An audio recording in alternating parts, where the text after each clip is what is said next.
take care of, say a few thank yous to our sponsors. Our gold sponsor is Community Credit Union. Nick's going to say a couple words in a minute.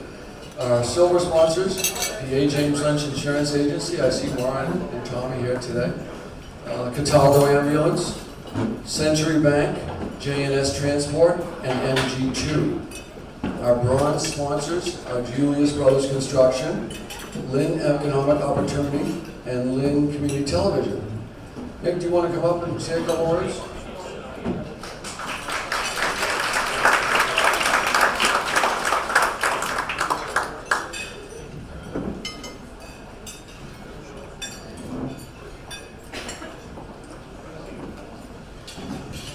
Good morning, everybody.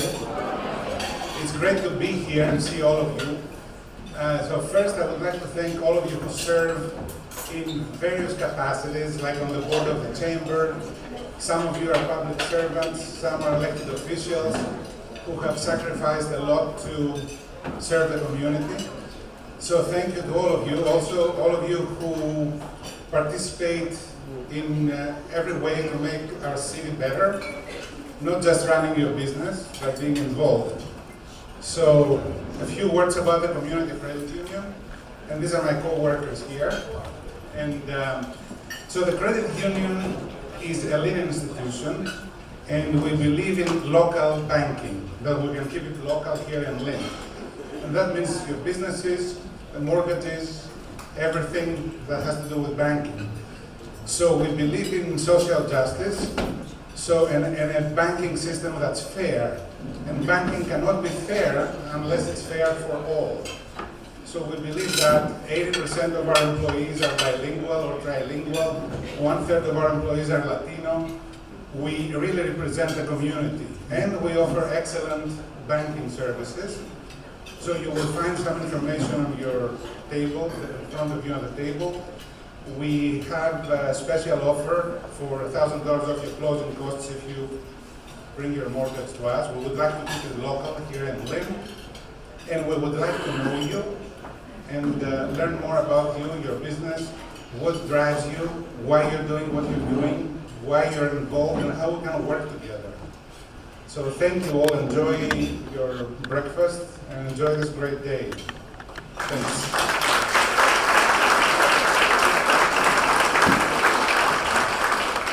Thank you, Nick.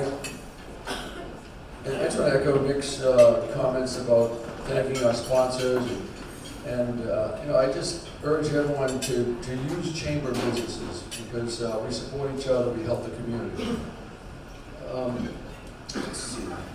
I just want to introduce and say thank you to some dignitaries who joined us today. We have Ward 2 Councilor Rick Starboard here. We have Councilor at Large Brian Field. And we have our EDIC, Economic Development Industrial Corporation head, Jim Cowdell. And I want to have a special thank you to my board of directors for all the work they do. Thank you very much. You guys are the best. So just addressing the Leslie Gould situation. Leslie, as we all know, has moved on. She's taken a new position, and so in her void, we have an interim director, a board member, Peter Colarusso. He's been good enough to step in and do one of the things. Regarding replacing Leslie, as a board, we created a search committee, and we hired a professional human resources company. It's called Integrated HR. And after 2 rounds of interviews, we feel that we have 3 very solid candidates, and most likely we will be selecting a new executive director next week. So we look forward to that. One other thing in the chamber office, we promoted one of our workers, Christine Niels. She's now our office manager. She's done a tremendous job with us. She's going on 5 years at the chamber, and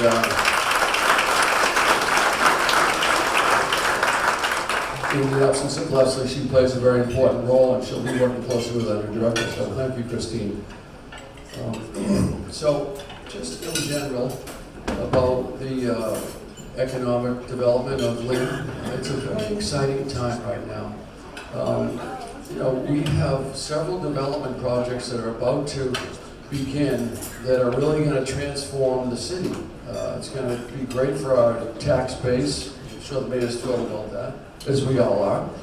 And I mean, there's going to be like 600 new units coming online in the next couple of years. In the next few months, they're going to be starting. We have the project at the North Harbor Lot or Beacon Chevrolet. There's going to be 330 market rate apartments. The project on Monroe Street is going to be 180 market rate apartments. The Porthole project, that's going to be 55 new condos. So it's really an exciting time. I remember Jim Cowdell mentioned several years ago they had brought 500 new residents downtown, or condos, apartments, what have you, to downtown, and he was saying that we need to get another 500 to create a sustainable economy downtown. Well, we're there, and it's a very exciting time. I mean, we've all of us in this room have been working hard at this for decades. I'd say Lynn has turned a corner. We have momentum, so it's a very exciting time. And it's always like, when is it going to happen? Well, it's happening now, so it's just a wonderful time for Lynn. So we're excited. So with that, I want to introduce our mayor.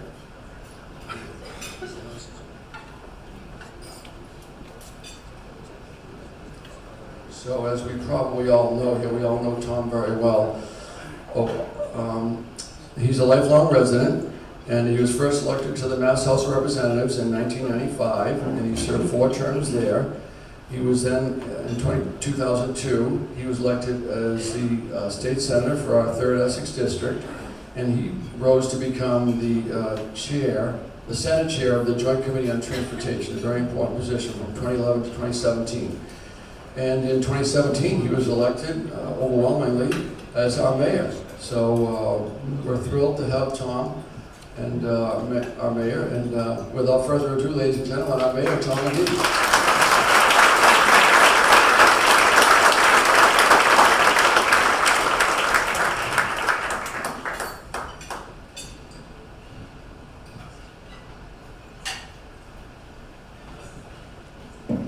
Thank you, Rick.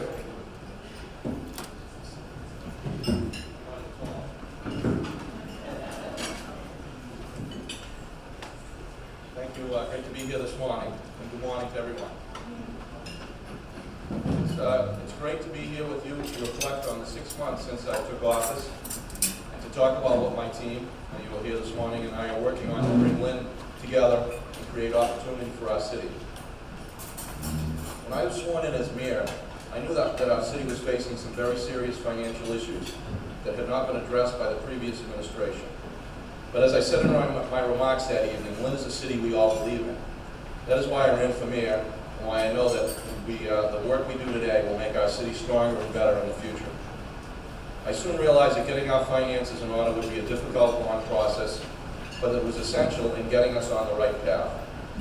Upon looking at the numbers, I worked with the City Council, some of them are here today, and I want to thank the City Council for all their efforts as well as their collaboration with myself and my office. We were actually able to unanimously vote in our budget before the fiscal year ended last night in front of the council, and again, I want to thank them all for their work together with my team and I. We also worked with the Mass Department of Revenue, state legislative delegation to find a solution.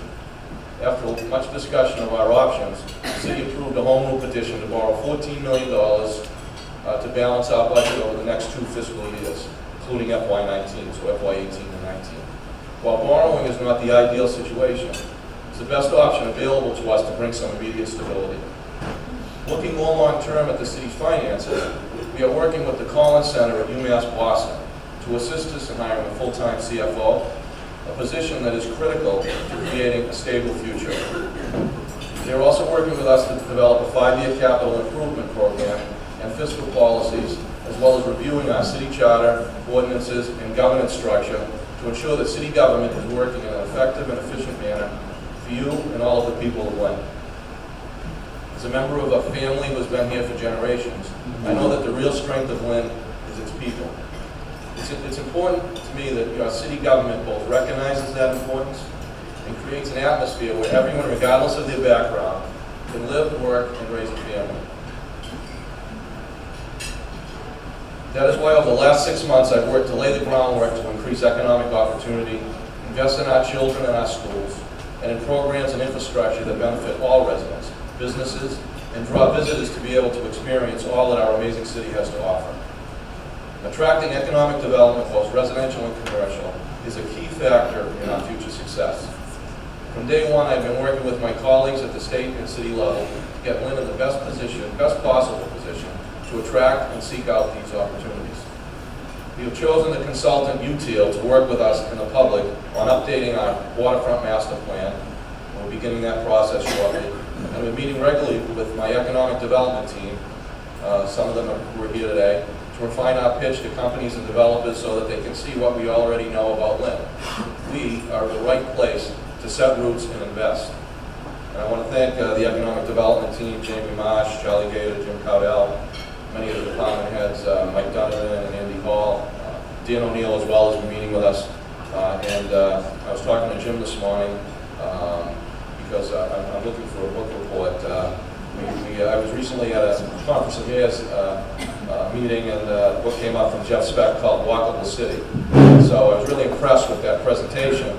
So I mentioned it at the meeting, and Jim was kind enough to make sure that everyone got that book. So I know, Jim, you're getting a lot of information out of that. You're having a lot of fun reading that book, right?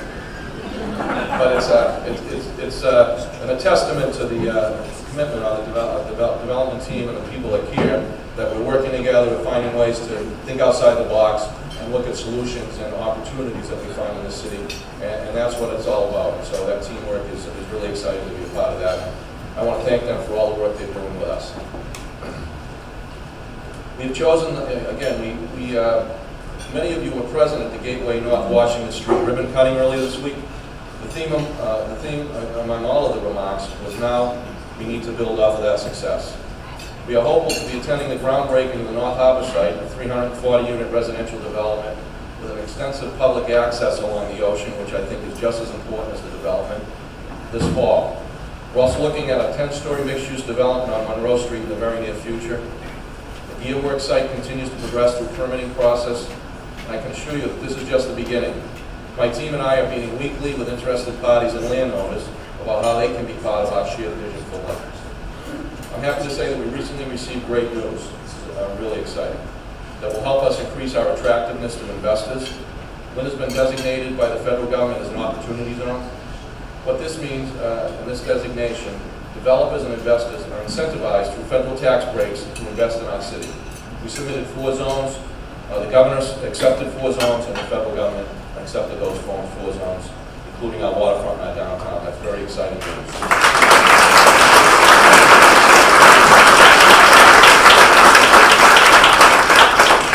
Again, this will apply to both larger companies as well as individual investors, and again, it opens the door to greater interest in Lynn. As you all well know, our local economy has seen some changes in the past few months with the announcement of the closure of Gorelick Farms and the Boardwalk, which is an iconic restaurant in the city of Lynn. These are more than just landmarks for our city. They are employers that many Lynn residents have relied upon. We're working with displaced employees through the state's rapid response team and the North Shore Career Center to get them information they need for unemployment and job retraining assistance, as well as directing them to other local businesses who are interested in hiring these skilled workers. And I know that there's people here today that would love to have those workers. So if you haven't touched base with the North Shore Career Center, Workforce Investment Board, reach out to my office and we'll connect you. They're working closely with those employees, and again, they're skilled employees. Most of them are Lynn people, and they'd be great assets to any business. But while none of us wanted to see these businesses leave, we are looking at this as an opportunity to be creative and think out of the box to find new developments and businesses for these sites, which will mean new jobs for our residents. I'm encouraged by the progress we've made and the input we have received on our economic development efforts. And I am confident that the updates to the master plan and our pitch, as well as the opportunity zone incentives will produce a stronger economic base for our city's future. This evolution will not happen overnight, but with hard work and determination, I know that Lynn can be the city where people thrive. As we ramp up our economic development efforts, it is also important to ensure our students are prepared for these jobs. I want the kids who are in our schools today to know that they can stay right here in Lynn, or come back to Lynn as adults to find a good paying job and an affordable place to raise their family. Part of that process was finding a new superintendent for our schools, who understands both our strengths and our challenges and is ready to provide the leadership to our school system that will allow our incredible teachers to help students meet and exceed our dreams. During our search for our new superintendent, we conducted a survey, numerous community meetings to obtain feedback from all stakeholders because we wanted the community to be involved. It was a very open process and was well received by all who were part of that process. We asked for community input and really were impressed with the issues that were brought up in those meetings, which in turn guided our interviews and the final decision on the superintendent. As a result of that process, the board unanimously voted to hire Dr. Patrick Tutwiler. Given his experience here in Lynn, as well as commitment and vision for our children, I am confident that he is the right choice to lead our schools and provide students with the support they need to succeed. And I'd like to announce that last night at the school committee meeting, we were able to finalize a contract agreement unanimously voted on by the school committee last night, and I want to congratulate again Dr. Tutwiler. It's exciting. He's ready to sign that contract. We came to an agreement, and so he's ready to move forward starting on August 1st.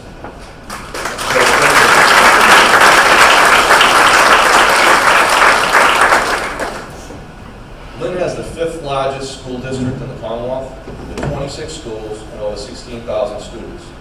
We are very fortunate here in Lynn to have incredible students who work hard to reach for the stars, and a faculty who challenge and bring out the best in our students. These young men and women are the future of our community and show us on a regular basis how they continue to rise. Our students are committed to success and to helping others.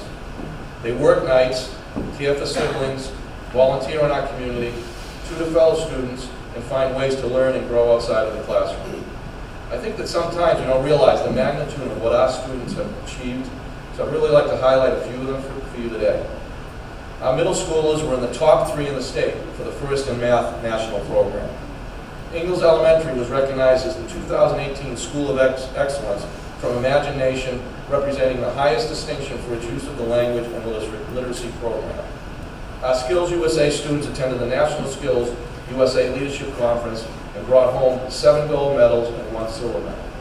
They have been recognized as the gold standard for community service and have been selected as one of the top 24 chapters of over 30,000 chapters across the country as a national model of excellence. The English High School Junior Reserve Officer Training Corps drill team placed 5th overall at the 2018 All-Service National High School Drill Team Championship at Daytona Beach and brought home 7 individual medals.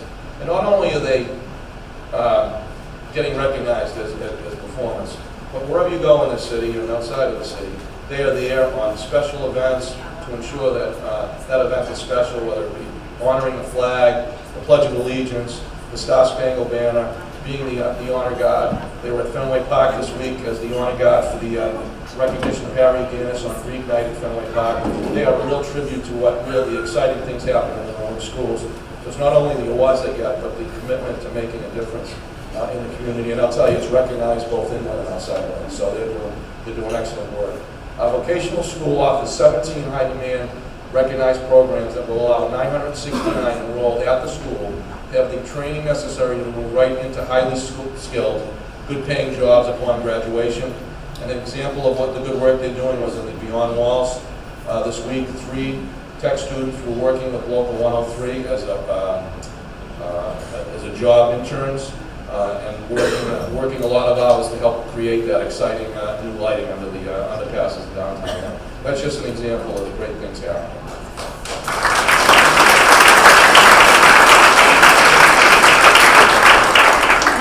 And I think the final statistic, which I think speaks well of what's happening related to graduation, 81% of our graduates go on to college.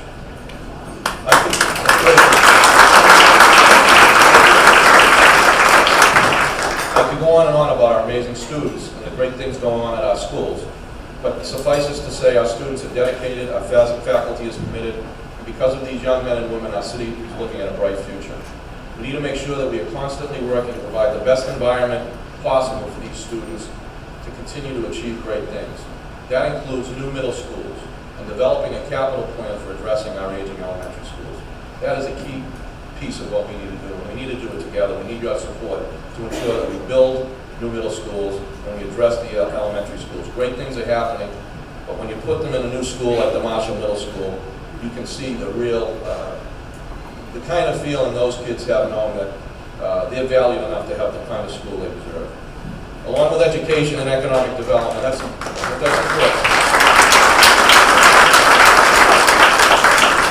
Along with education and economic development, it's important we find ways to encourage residents to come together as a community and enjoy all that Lynn has to offer. As we work to promote and increase our arts and cultural community, we help achieve that goal and also attract visitors to the great city of Lynn. This spring, we began showcasing students' artwork out in front of the mayor's office to celebrate the creativity of our students and to reinforce that we support our kids.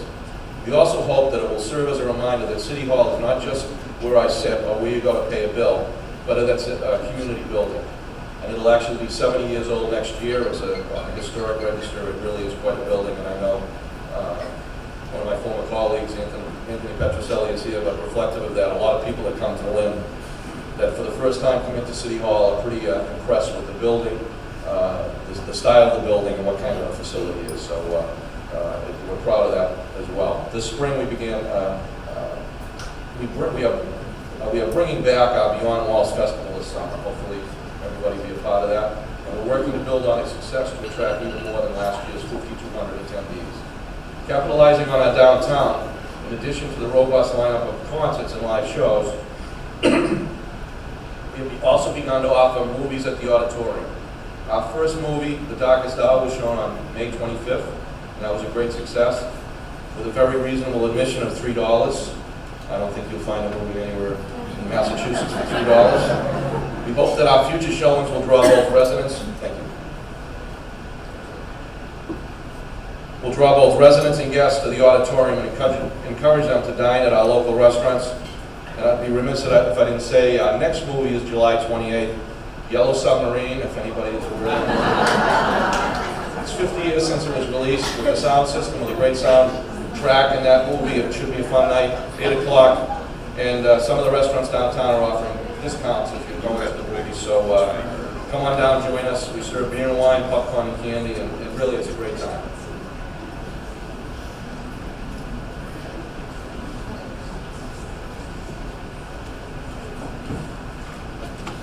Continue to look forward toward our future improvements in Lynn. We've also made a priority to begin addressing our city's crumbling infrastructure and ways we can improve the quality of life for everyone. Two recent reports conducted by Mass Inc. and A Better City reinforce the importance of investing in our transportation infrastructure and the link that investment has to economic and job growth in gateway cities. It was great. Both Mass Inc. and A Better City came to Lynn recently. We had about 40, 50 people at the Mass Inc. Forum the other day where they presented that report. Better City was down with Rick Domino, the Boston think tank on transportation investment in the urban core. They came down presenting those reports, recognizing Lynn's importance in the region, and that was exciting. And I think a well-timed discussion for the things we need to be talking about. In the coming months, you'll see construction begin on 2 projects funding through the State Mass Works program that will significantly improve traffic flow and safety of all road uses. The Federal and Boston Street roundabout, which is in the final planning stages, and the reconfiguration of Neptune Boulevard from Blossom Street to Wheeler and Pleasant Streets. Those projects will be starting and will really see major improvements. Earlier this month, we submitted 2 major projects to the state's Metropolitan Planning Organization for the reconstruction of Western Avenue from Center Street, and we're looking to probably take it up to the Buchanan Bridge, and traffic and safety improvements at 5 locations: Broadway and Euclid Avenue, which is a real problem, Jenner Street, Eastern Avenue at Essex Street at Chatham Street, Chestnut Street from Essex Street to Union Street, and Essex Street at Rockaway Street and Joyce Street. These intersections and stretches of roadways have been neglected for far too long. Receiving the state and federal funding to make the improvements would be transformative for the respective neighborhoods and really, with Western Avenue, the core of our community between Salem and Boston. Just yesterday, the switch was flipped on the underpass lighting in downtown to to make both residents and visitors feel more welcome. Or a couple days ago, we brought on Kittleson and Associates to assist the design of the community path, a bike and pedestrian path that will connect from the Saugus border to the waterfront along with the former MBTA rail in West Lynn and throughout downtown. And again, whether it be what we talked about, a walkable city, bike access, making sure that people can move through the community. That's how you really create a vibrant, not only downtown, but a vibrant city, and we're excited about that opportunity as well. The last 6 months have been a challenge, but equally inspiring. Every day as I walk into City Hall, I think of how proud I am to be from Lynn and to be on here. As I meet with residents, business owners, community groups, and our students, I'm energized by their commitment to our city, and I'm reminded that the strength of our city is our people. I look forward to working with all of you and to great progress for Lynn and our future. Thank you for listening, and I'll be happy to take some questions, but thank you again. I'm glad to be here this morning.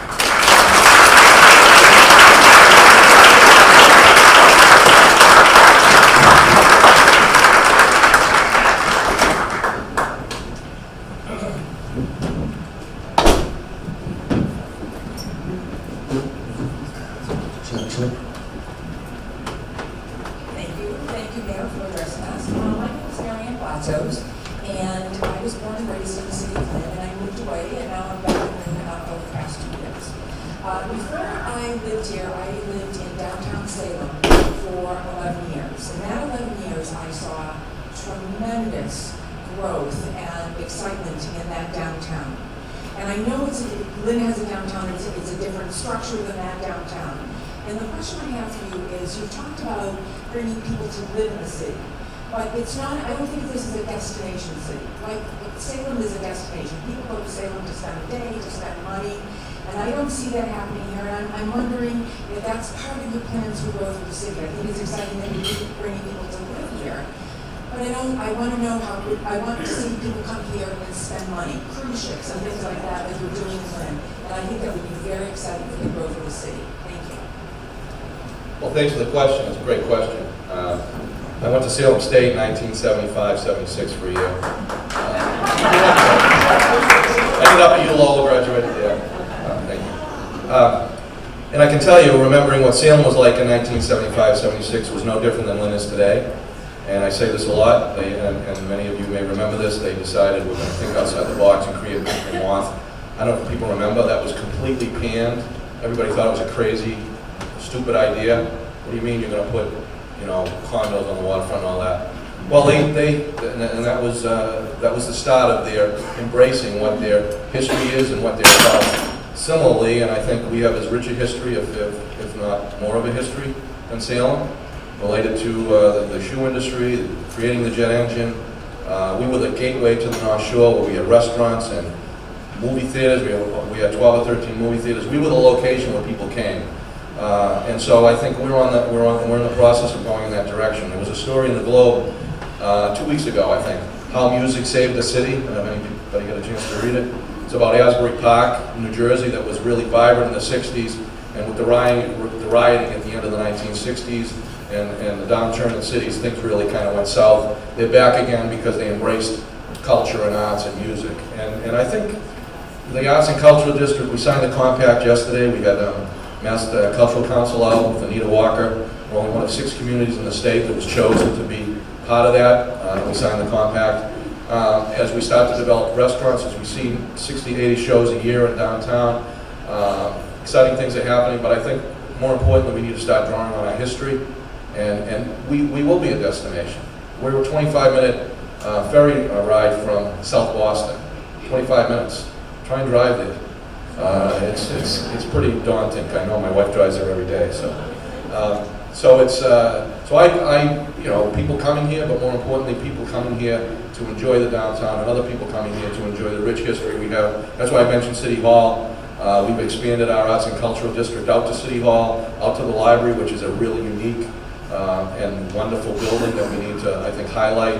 I know Drew Russo was here, who was at the Lynn Museum. We have a museum that's growing with Lynn Arts. The Grand Army of the Republic building, that is an iconic building. If people haven't had a chance to go in there, it definitely needs money, but it's really quite a place. We have a 1.5 mile beach, which Salem does not have, 2,200 acres of woods. So this is a destination. It's about bringing people here to live, to enjoy and share in what we know is a great place to live. And I think as we continue to make those investments, restaurants to continue to grow, shows and movies start to happen downtown. And I hear it from other neighborhoods. When can we get some of the murals up in our neighborhood? And I think as things are happening down in through the Neighborhood Development Association, through the Lynn Housing Authority, with the Economic Development Team, we're starting to look at a couple of neighborhoods right now. One is the Orchard Street neighborhood, the other is the Sagamore Hill. McDonough Square is ripe for rebirth. There's some exciting developments happening there. So the neighborhoods are the heart of this community, and I think the people in the neighborhoods are looking for that kind of growth that's happening downtown. But I think that we have what we need. We just need to start to not only rediscover it, but bring it back to life. And that, I think, is where we're going right now. And I think Lynn is much more accessible in Salem. So I do think that as people start to see what we have here, and I think the vibe and the buzz is starting to happen. So I think it's a great question. I think it's incumbent on all of us to continue to highlight that. And the lighting of the downtown, where the LED lights on High Rock Tower that really at night, and there's a lot to see and come and be a part of here. And it's just up to us to make sure people know what's sitting here in front of us. But thank you for the question.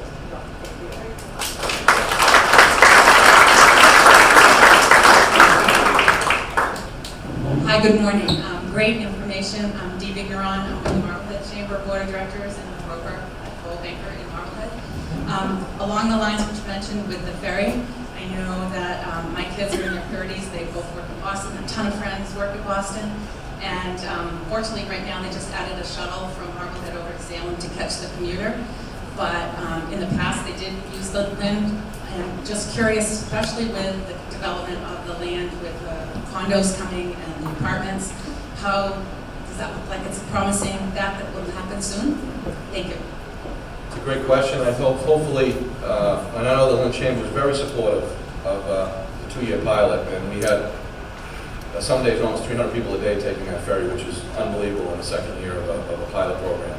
I think it's incumbent on all of us to start to really continue to push the envelope. There's a lot of things happening. I see that it's something that at some point has to happen. There's 4,000 people a day taking commuter rail to North Station that work in South Boston. The business community has invested in vans, so they get their vans and sit in traffic for 25 minutes trying to get to work. Now they've been looking at doing water taxis from Lovejoy Walk, which is by Boston Garden, to get the people over there. You can be 25 minutes to the South Boston waterfront, and we can run that year round. You could be there, you could be at the aquarium. So I had a meeting with some key players, and Mayor Walsh's economic development team came to Lynn a couple days ago, and I was talking specifically about this, not only how it's important to Lynn, but it's important for the region for us to really be. Lynn is the key place. Salem can run 6 months a year, we can run year round. And if you take half of those riders that go to North Station every day, and you put them on a ferry from Lynn, you pretty much have the Hingham Ferry, which is the most successful mode of transit in the MBTA system. 65 cents on the dollar return, 98% on time. The commuter rail is under 50 cents return on the dollar. You would have the same, 65,000 people a month ride that Hingham Ferry. There's no reason Lynn can't have that. So I think it's important for us as the development happens, and I think as you see more and more people coming, and the 340 units happening right there on the waterfront, potentially 189 plus units going down on Monroe Street. As Rick said earlier, the people that are downtown that are really across the street. And part of that development on the waterfront is making sure that people have access from the downtown. The key is not just building on the waterfront, it's making sure that we integrate the waterfront with our downtown. So because as that gets built, I'm not sure people understand, they have to invest in substantial investment in public space in a boardwalk. So you'll have a boardwalk that will go from the Heritage State Park all the way to the ferry, which means if you're across the street at downtown at the parking garage, you go over you can easily pass over there, you can walk right to the ferry. And that accesses a lot of people. And the report by Mass Inc. Talked about transit-oriented development, and Ben Foreman was down the other day, and it's related to commuter rail. It's 13 gateway cities, so it talks about commuter rail. And Lynn jumps off the charts in terms of potential optimal build-out. I mean, the report says if we get to optimal build-out related to transit-oriented development, we could see 25 million square feet of development opportunity in the city of Lynn. Think about that, 25 million square feet. So what does that mean? Yeah, that's exciting. What does that mean? It means that the transportation investment has to happen. And I think so as those things continue to happen and we push the opportunity for economic development, the reality of transit-oriented development and how that happens has to happen. And it just doesn't have to happen for Lynn. The region has to see it happen if we want to continue to grow and as Boston continues to be a world-class city. And I say it a lot, if you think about Lynn, it's like the difference between Manhattan and Brooklyn is Lynn and Boston. We're that close. I mean, we're connected in a real way. And I was at an event recently where I was on a panel for the release of that report in Boston. And someone asked a question to Jim Mooney, who's the head of the Boston Chamber of Commerce. A good friend, he's a great guy. And so the question was, how is cities going to be able to compete with Boston? And then when I got a chance to speak, I said, that's the wrong question. It's not about competing. It's how can cities partner with Boston to create the opportunity for the region. And what's exciting about Mayor Walsh is he recognizes that. He's looking at the opportunities for regional expansion of Boston because he knows that the workforce they need is sitting outside of the city of Boston. The opportunity for development and for housing, for access, for all the things that has made Boston a world-class city sits beyond the city borders. And we're uniquely placed. We're on this side of the harbor, close to Logan Airport, 25 minutes by water to the city. So as these other pieces come in play, the ferry opportunity, and I'll just finish with this. We're part of a water ferry advisory council, and all of the region players are there. Quincy and Hingham and Boston, Everett, Salem, Beverly, Lynn. We're all at the table. Provincetown, they're there. And people realize that by the water, particularly with the gridlock happening, is an untapped opportunity. So everybody, and it's not about bringing it to Quincy, it's about bringing it to the region. It's about bringing it to Lynn, it's about bringing it to the region. So it's something we have to continue to focus on. As we look at what we're doing here, we need to think really broadly. It can't be Lynn, it has to be Lynn in conjunction with what our surrounding communities and more importantly as the region. Mayor, I have one question. There's been a lot of talk over the last several years about a city planner. I know we have a lot of financial problems now, but what are your feelings on a city planner and what do you see as possibility of that? Are there benefits to it or just your thoughts on it? I think that every study has reflected that a robust planning department with a city planner is important conduit to moving the city forward, and I think that it'll be a key factor in helping our economic development team create what we need to create. Sean Cronin was at the city council meeting last night, and he was asked by Councilor Barton about this same question. He said, what do you think about a city planner? He is our fiscal stability officer, so he's looking at financially, are we doing the right thing? And this is a question asking how we're going to spend more money. And he said, you have to look at finding a way to do something and make it happen. So we're exploring a number of options. We're working with MAPC on a number of things. One is creating new LED lighting in the city, which will save us about $500,000 a year. We've signed the contract. Once we get that $2.2 million, I think, we're hoping to get about $1 million in grants. Once we get that project done, we'll have saving about $500,000 a year. We're working with them on that. We're also working with them to help us develop a plan to how do we create a more robust planning department? How do we get a city planner in place? We're working with mass development. So we do need to move in that direction, recognizing we're still borrowing money to balance our budget, but we've got some outside-the-box ideas on how to do that. And we're working with some partners to help us think outside the box and create a plan that will maybe allow us to get some people in play that can, again, help our economic development team really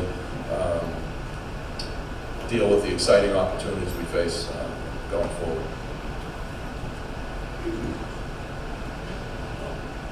And do you have some more questions that were sent in to us?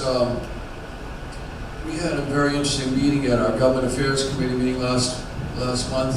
We had 4 city councilors were there joining us, and Council President Darren Sierra was there. And we had one of our relatively new members, Soraya Kasichi, I think her last name is. She owns Nest Forward right downtown on the end of Monroe Street. And she brought up the litter problem downtown. And Council President Sierra actually suggested maybe we should start a litter commission. And so it's just an issue for downtown. People come downtown and it really leaves a lasting impression if it's not clean. So just your thoughts on that. I think it's a major issue. I totally agree, and I think it's not just about downtown. And I think it's not a solution we can say, hey, we're going to start cleaning up every day. We don't have the resources. I think we need, and commission's not a bad idea. I think we, both the chamber and as a community, and I'll steal Rick Ford's slogan, pride in the city, citywide pride is what I know. And so the citywide pride, talking about trash and taking control of what you can within your area, working with the chamber to talk about that, and then sending out the message that together we can make this cleaning up the city an important piece of what we need to do. But I think it's my staff can tell you every day, it's pretty frustrating. I drive around and I'm very frustrated. And I know that people clean it up and then the trash gets thrown out again each day. And I know it's a small piece, but if people see people throwing trash on the street or we need to address it. And we also need to come up with a plan that we can all work together on. And there's a lot of people that reached out and say, how can I volunteer? How can I help? What can I do to work together? So maybe it's a commission to float some ideas on how we can create opportunities to make sure that that's part of the program. It's investing in our infrastructure so the streets and the sidewalks aren't crumbling, and then making sure it's clean when it is improved, or when it isn't improved, that it's clean.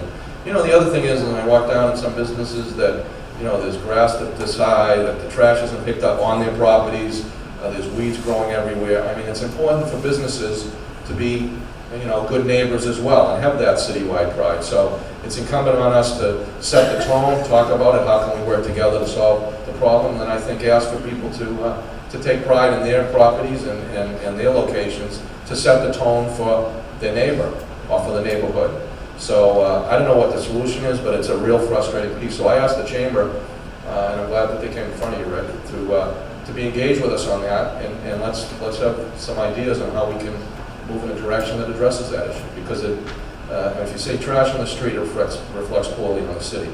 That's not what the city's all about.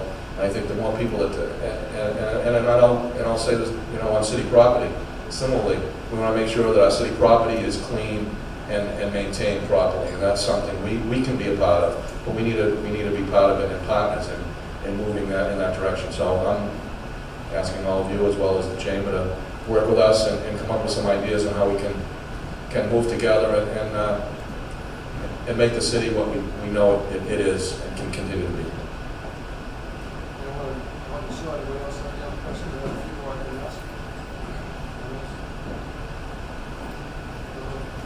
Yeah, there's a few parcels of property around town that we wondered if you could comment on. We all got the shocking news that Westland Creek, Catholic Farm, I guess someone said it'll always be Westland Creek, I think Glenn said that, let's see. Catholic Farms, is going to close up shop, and at first you feel like that's a blow to the city, we're going to lose those jobs, but is it an opportunity maybe for something more attractive to be in that space? And I said earlier, and hopefully everybody will reach out if they have some opportunity for those jobs. We are working closely to try and make sure that all those employees, they're good employees, can get jobs. And again, similarly with the Porthole employees, that's closing. Hopefully there's opportunity for those valued employees. I do think it is an opportunity. There's 17 acres there. And there's a lot of people outside of Lynn looking for, it's not just about housing. We really would like to see light commercial, light industrial commercial.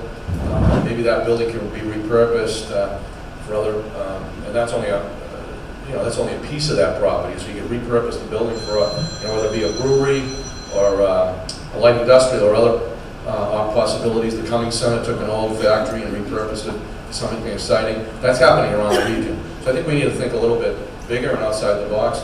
So you could have a number of different things there. As hopefully we start to see development on the waterfront, there'll be need for commercial, for retail, for restaurants, and so that could be the bridge between some of the housing developments, some of the open space and boardwalk on the waterfront. That location is exciting, and I think similarly there's some substantial talk of putting condos there, and if that happens, as I was talking earlier, you're talking about a boardwalk really from the Lynn Yacht Club all the way along to the ferry. So all of a sudden you have this really broad stretch of open public space that lends itself to more investment, and I think that opportunity is there. So yes, I think in every when one door closes, another one opens, and in every challenge there's really good opportunity. So and people have been talking about that as as a prospective, exciting opportunity where I think we're open to discussions on what that might look like. Another parcel that's really becoming more of a key, and it's been a bit of an eyesore through the years, is the Athena's building downtown. I know, Jim, you talked about eminent domain there several years ago, but it does seem to be becoming more and more ripe for development. I mean, you know, the building next door, the bank building there, and all those apartments in there, and the two new retail or restaurant, coffee shop in there. So is there any movement on that building at all? I have to be honest, we've had a lot on our plate for the first 6 months. We haven't really talked about it at our economic development meetings, but it's definitely on my radar screen, sitting there. I don't know, how many years, Jim, has that been empty?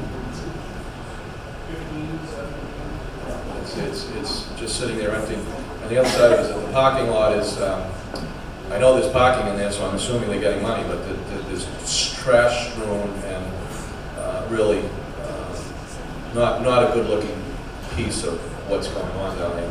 We did submit a complete streets proposal, and that is, we're hoping to get some money for that, right in that area where the new development is, where the Hawthorne is, and that. So we're hoping to get some state money to improve that access for pedestrians and bikes and make it flow easier. So that, again, the highlight on that location would be, if that money comes in, it'll even be more important to take a look at that. So no, it's I think it's open for a discussion that we need to have to start focusing on. I think I have to say, I've been joking a little. It's like drinking out of a fire hose the last 6 months, so it's a little crazy. But I am getting water down, so I think we're making progress.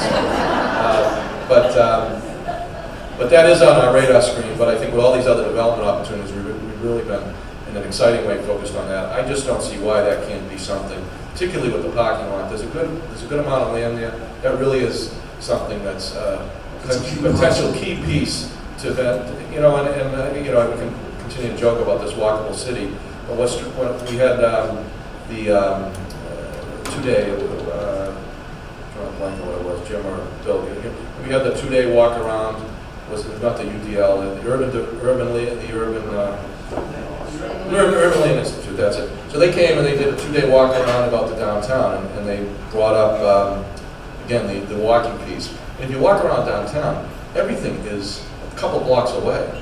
But because some of those spaces are really undesirable or not good to look at, when you walk in it seems like you walk in a mile. And they made that very point. So as you have these pieces that aren't welcome to walking, you inhibit your ability to have this corridor where people want to continue to flow. If you walked as far as you could in Lynn, and you're walking on Newbury Street, you'd still be walking, and you'd already be on the other side of the city.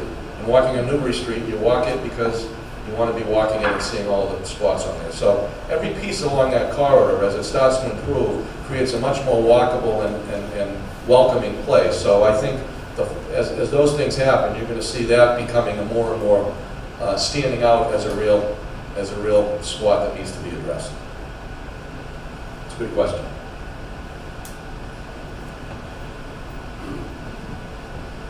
Mr. Mayor, thank you for coming in and addressing the chamber this morning. My name is John Hamill from J&S Transport Company.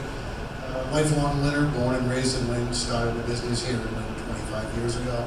So I've got a more broader question for you, more on a state level.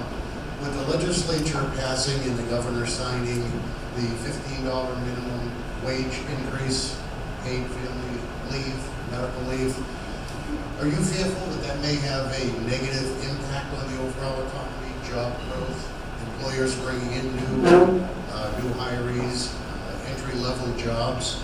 Do you think that would be prohibited at $15 an hour? Or what's your general thoughts on the whole piece of legislation? Well, to be honest, I would have been supporting it if I was in the legislature. I think it's the right direction to go, creating opportunity for people that work, make money. It's 2023 when it's going to be up to $15. So it's not happening tomorrow. It's going to be gradual. And if you looked at this historically in terms of what the minimum wage was, we never get to the point where we tie it to a number of indexes that would make it what it was in 1968. It was like $2.20. We still have consistently not reached that plateau. So that I don't see it as an impediment. I see it as an opportunity, particularly how it's gradually been will be going in. And I think the other side of the argument is on the paid family leave, which I know it's going to be an impact on businesses. The employees are also going to contribute to that. But I think hopefully it will enhance an ability to have good employees have the opportunity to stay with that employer if there's something that comes in that impacts them. They can take that time now under the unpaid family leave if there's really serious issues with the family. And I know there's both sides to that, but I don't see it as much as an impediment as much as an opportunity for Massachusetts to continue to be a place where people want to be.